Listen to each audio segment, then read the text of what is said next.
நான் லவ் பண்றவரை கல்யாணம் பண்றேன்றது பெரிய சாதனை இல்ல. கல்யாணம் பண்ணவரை கடைசி வரைக்கும் லவ் பண்றேன்றதுதான் பெரிய சாதனை. But the real challenge is loving the same person after marriage. And I tell you something, ஒரு காரியம் சொல்றேன். ஒரு ஆளை கல்யாணத்துக்கு முன்னாடி லவ் பண்றது ரொம்ப ஈஸி.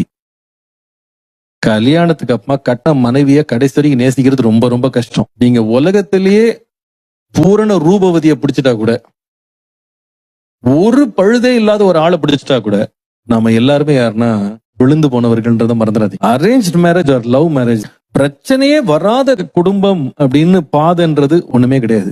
கல்யாணத்துக்கு முன்னால லவ் பண்றேன்னு ஃபுல்லா அவங்கள அப்படியே ஏமாத்தி நம்ப வச்சு எல்லாம் முடிஞ்ச பிறகு அவங்க வித்தியாசமா ஒரு முகத்தை காட்டுறதுக்கு ஆபத்து இருக்குன்றத மறந்துடாதீங்க. ரெண்டாவது நான் சொல்லுவேன், love marriage also can become very demanding.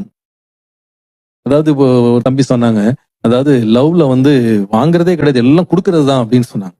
இது கல்யாணத்துக்கு முன்னாடி கொடுக்கதான் செய்யறாங்க எல்லாரும். ஆனா கல்யாணத்துக்கு அப்புறமா அதே ஆள் என்னமா மாற முடியும்?